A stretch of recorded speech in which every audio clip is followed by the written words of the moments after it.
ہم بھی دعا گو ہیں کہ وہ مومنین جو مشکلات کا شکار ہیں ان کی مشکل دور ہو، آسانی آئے ان کی زندگی میں، اور آپ کے روزوں کے صدقے ہی ایسا ہو۔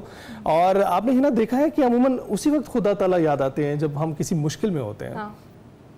یہ بڑی کامن پریکٹس ہے ہم لوگوں کی کہ ہم بہت ساری جگہوں میں خوشی میں تو بھول جاتے ہیں، لیکن جب تکلیف ہوتی ہے تو تب ہمیں مشکل وقت میں ہی ہمیں اپنا اللہ بھی یاد آتا ہے، ہمیں اپنی عبادات بھی یاد آتی ہیں، اپنے بزرگ بھی یاد آتے ہیں۔ یہی ہمارا آج کا ٹاپک ہے جی۔ اس کے ساتھ ہم یہ بات کریں گے آج کے اس ٹرانسمیشن میں کہ جب اچھے حالات ہوتے ہیں، اتنی ساری نعمتیں ہم پر اتر رہی ہوتی ہیں، تو تب ہم رب العالمین کا شکر کیوں نہیں کرتے؟ اور جب پریشانی میں ہوتے ہیں تو ہمیں فوراً اپنا خدا یاد آ جاتا ہے۔ اس پر ہم نے کرنی ہے جی بات۔ اپنے مہمانان گرامی کا آپ سے تعارف کروا دیتی ہوں۔ ہمارے ساتھ پروفیسر ناصر محمود صاحب موجود ہیں، پروفیسر فہد علی کاظمی صاحب موجود ہیں، اور عالمی شہرت یافتہ ثناخوان مصطفیٰ حافظ محمد ارشد نقشبندی صاحب ہمارے ساتھ موجود ہیں۔ آپ سب کو ویلکم، السلام علیکم۔ ناصر صاحب کیسے ہیں؟ الحمدللہ، کرم اللہ پاک، الحمدللہ۔ ماشاءاللہ سے 13واں روزہ دیکھیں آپ ایک ایک کر کے گنتے جا رہے ہیں اور ختم ہوتے جا رہے ہیں۔ میں کل شاہ صاحب سے کہہ رہا تھا بات، علی انیق بھائی سے، کہ یہ اب 2 دنوں بعد الٹی گنتی شروع ہو جائے گی، کہ اب 14 رہ گئے، پھر 13 رہ گئے، تو ایام و معدودات، تھوڑے سے گنتی کے دن ہیں۔ اللہ تعالیٰ ہم ان سے پوری طرح فائدہ اٹھانے کی توفیق عطا فرمائے۔ فہد آپ کے روزے کیسے چل رہے ہیں؟ الحمدللہ جی، اللہ کا بڑا کرم، بڑا فضل ہے اللہ تعالیٰ کا، اور وہی والی بات ہے کہ بہت سپیڈ کے ساتھ روزے گزر رہے ہیں۔ ایسے ہی ہے۔ حافظ صاحب آپ کا رمضان جا رہا ہے؟ جی الحمدللہ، زبردست۔ بالکل۔ ابھی فہد اسی موضوع کی جانب واپس آتے ہیں، تو ایسا ہوتا ہے اکثر کہ جب بھی آپ کو مشکل درپیش ہوتی ہے تو ہی آپ جو ہے اللہ تعالیٰ کی طرف، رب کی طرف راغب ہوتے ہیں، لیکن کیا روزے رکھنا اور روزوں کی جو ایک عبادت ہے، کیا یہ بھی اسی چیز کی علامت ہے؟ کیونکہ آپ سارا دن اپنے آپ کو ڈپرائیوڈ رکھتے ہیں، سارا دن دور رہتے ہیں ان چیزوں سے، تو کیا یہ بھی اسی عبادت کی نشاندہی ہے جب آپ رب کے قریب ہو جاتے ہیں؟ بسم اللہ الرحمن الرحیم، تھینکس الاٹ۔ ماشاءاللہ 2 موضوعات کو آپ نے کلب کر دیا ہے، ماشاءاللہ بہت ہی بڑا سوال بن گیا یہ۔ اگر روزے کے اوپر پہلے بات کر لیں تو کمزور ایمان والا بھی ہو، میری طرح کا گناہ گار بھی ہو، روزے کے اندر خوبی یہ ہے کہ روزہ جب بھی کوئی رکھتا ہے اس میں کہیں نہ کہیں اخلاص ہوتا ہے، کیونکہ دیکھیں اس میں پبلک کو تو نہیں پتا آپ کچھ نہیں کھا رہے پی رہے، یہ تو خالصتاً آپ کا اللہ کا معاملہ ہے نا۔ بے شک۔ اگر آپ چھپ کے کھانا چاہیں تو کوئی روکنے والا تو نہیں ہے، کوئی آپ کو فتویٰ دینے والا بھی نہیں ہے، خالصتاً آپ کے ہارٹ کی فیلنگ ہے کہ میں صبح سے لے کے مغرب تک میں کچھ نہیں کھاؤں گا، سحری سے لے کے افطار تک کچھ نہیں کھاؤں گا۔ تو مجھے لگتا ہے ایمان کمزور بھی ہو، بندہ گناہ گار بھی ہو، روزہ وہ واقعی کہیں نہ کہیں there is an iota of sincerity جس کی وجہ سے وہ رکھ پاتا ہے۔ اس لیے رب العزت نے بھی کہا نا، روزہ میرے لیے ہے اور میں ہی اس کی جزا دوں گا، کیونکہ روزہ کتنا پرفیکٹ ہے، کتنا سچ ہے، وہ اللہ کو ہی پتہ چل سکتا ہے، پبلک ایٹ لارج کو پتہ بھی نہیں چل سکتا، اور ہینس ریوارڈ بھی اللہ ہی دے گا۔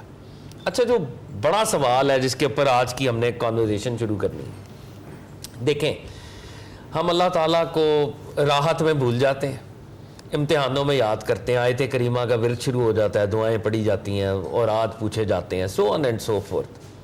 اس کا تعلق فقط عبادت کے ساتھ بھی نہیں ہے، اس کا تعلق انسان کی اپنی حالت کے ساتھ ہے، انسان کی اپنی سٹیٹ کے ساتھ ہے۔ دنیا میں ہم بندوں کے ساتھ بھی جب تعلقات بناتے ہیں نا، وہ بھی ایسے 2 نمبر بنا رہے ہوتے ہیں۔ اگر بندے مجھے فائدہ دے رہے ہیں تو ان کو چائے پہ بلاؤں گا، ان کو کھانے پہ بلاؤں گا، ان کے بچوں کو گفٹس دوں گا، کیونکہ یہ بڑا سینئر بیوروکریٹ ہے، یہ فلانا اقتدار کے ایوان کے اندر ہے، میری پروموشن اس کے ساتھ جڑی ہوئی ہے، تو رشتہ ہی فیک ہے۔ فائدہ دے رہا ہے تو میرا اس کے ساتھ ناتا ہے، رابطہ ہے۔ فائدہ نہیں دے رہا، میں کال بھی نہیں کروں گا، میں پیغام بھی نہیں دوں گا، میں بات بھی نہیں کروں گا، میں اپنے نیو سیٹ آف فرینڈز بنا لوں گا۔ اور یہ سیٹ آف فرینڈز کون سے ہیں؟ Powerful friends. یہی کام ہم رب العزت کے ساتھ بھی نعوذ باللہ کر رہے ہیں۔ رب العزت تو حقیقت ہے نا، یہ دنیا کے تعلقات تو فیک ہیں، دے آر سیوڈو، ان کی تو کوئی حقیقت نہیں ہے، لیکن کر یہی سٹیٹ ہم مالک پر بھی اپلائی کر رہے ہیں۔ مالک نے ہمیں رزق دیا، فراوانی دی، دنیاوی طور پہ کامران کیا، شہرت کا رزق مل گیا، ویسے مال اسباب بہت مل گئے۔ اب عبادت بھی ریچولسٹک ہے، رسم ہے، کی نہ کی، سو آن اینڈ سو فورتھ، اور اس کے اندر بھی ایک میں ریلائی کر رہا ہوں کہ میں نے بڑی محنت کی ہے نا، تو اس کا ریوارڈ مجھے مل رہا ہے۔ میں نے بڑا کام کیا, میں بڑا شارپ ہوں, انٹیلیجنٹ ہوں, میرا بزنس بڑا چل رہا ہے. جیسے ہی مشکل آئے گی تو اللہ رب العزت کے سامنے دعائیں شروع ہو جائیں گی, اسکالرس کے پاس جائیں گے, نوافل کا پوچھیں گے, اوراد وظائف دعائیں بتائیں. اصل میں یہ میری فیکنس ہے, میری اپنی ڈویلٹی ہے. اگر میں اللہ کے بندوں کے ساتھ بھی اخلاص کے لیول کے پر رشتے بناؤں تو میں مخلوق کے ساتھ جب مخلص ہو جاؤں گا, میں خالق کے ساتھ بھی مخلص ہو جاؤں گا. اخلاص کی دونوں لیولز پہ ضرورت ہے. زبردست. ناصر صاحب. بسم اللہ الرحمن الرحیم, الحمدللہ والصلاۃ والسلام علی رسول اللہ وعلی آلہ وصحبہ ومن تبعہ ومن والا. بہت اچھا مضمون ہے اور انسانی فطرت کی عکاسی کرتا ہے. انسان ایسا ہی ہے. اللہ رب العزت نے اپنے پاک کلام اس کا جا بجا ذکر کیا. اللہ تعالیٰ فرماتا ہے فَإِذَا رَكِبُوا فِي الْفُلْكِ دَعَوُا اللَّهَ مُخْلِصِينَ لَهُ الدِّينَ. جب یہ کشتی میں ہوتے ہیں, بھنور میں پھنس جاتے ہیں, ہر طرف سے کشتی ان کو گھیرے میں لے لیتا ہے بھنور, اور جب یہ ڈوبنے لگتے ہیں دعوا اللہ مخلصین لہ الدین, اس وقت یہ خالص اللہ کو پکارتے ہیں. فلما نجاہم الی البر اذا ہم یشرکون. اور جب ہم ان کو اس سے نجات دلا دیتے ہیں, خشکی میں لے آتے ہیں, پھر یہ شرک کرتے ہیں. گویا انسان جو اپنے اللہ کے ساتھ معبودان باطلہ بناتا ہے, جب مشکل آتی ہے تو پتہ اس کو بھی ہے کہ ہے وہی ایک ہی وہ ذات ہے. جب سارے در بند ہو جاتے ہیں تو ایک در جس کا کھلتا ہے وہ رب ذوالجلال ہے. اب اللہ تعالیٰ مطالبہ فرماتا ہے کہ جب اتنی مشکل میں, جب تنہائی میں ہوتے ہو, جب اتنی زیادہ تنگی میں مجھے پکارتے ہو, تو جب میں نجات دیتا ہوں تو پھر مجھے کیوں نہیں پکارتے. اور یہ انسان کے لیے اس کی اللہ تعالیٰ نے کئی اور بھی مناظر بیان کیے کہ اللہ تعالیٰ ارشاد فرماتا ہے وَلَئِنْ أَذَقْنَا الْإِنسَانَ مِنَّا رَحْمَةً ثُمَّ نَزَعْنَاهَا مِنْهُ إِنَّهُ لَيَئُوسٌ کفور. کہ اگر ہم انسان کو نعمت دیں, اس کے بعد اس سے چھین لیں تو مایوس ہو جاتا ہے. انسان ہے نا, جب نعمت ملتی ہے تو وہ سمجھتا ہے یہ میری ہے, یہ میرا کمال ہے. اس کے بعد جب تکلیف پہنچتی ہے تو پھر اللہ تعالیٰ پر گلے شکوے شروع کر دیتا ہے. رب ذوالجلال اپنے بندوں کا اپنے ساتھ یہ رشتہ نہیں چاہتا. اللہ فرماتا ہے میرے ساتھ وہ رشتہ رکھو جس میں تم غمی میں, خوشی میں, تنگی میں, تکلیف میں, راحت میں میرے ساتھ جڑے رہو. کیوں؟ یہ جو تکلیف آتی ہے تم پر, یہ تمہارے اپنے اعمال کے سبب سے ہے, تمہاری اپنی خرابیوں کے سبب سے ہے, تمہاری اپنی برائیوں کے سبب سے ہے.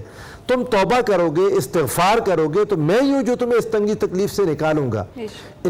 انفرادی سطح سے لے کر اجتماعی اور قومی سطح تک جب بھی مشکلات آتی ہیں اس کے پیچھے ہماری اپنی نیگلیجنس ہوتی ہے. قرآن پاک کہتا ہے, اللہ تعالیٰ نے ارشاد فرمایا وَضَرَبَ اللَّهُ مَثَلًا قَرْيَةً كَانَتْ آمِنَةً مُطْمَئِنَّةً يَأْتِيهَا رِزْقُهَا رَغَدًا مِّن كُلِّ مَكَانٍ.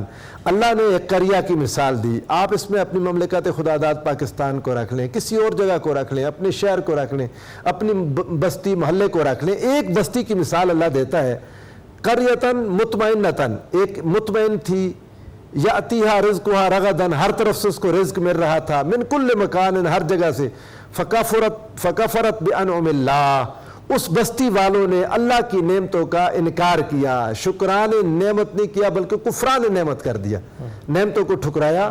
اللہ تعالیٰ فرماتے فَأَذَاقَهَا اللَّهُ لِبَاسَ الْجُوعِ وَالْخَوْفِ بِمَا كَانُوا يَكْسِبُونَ.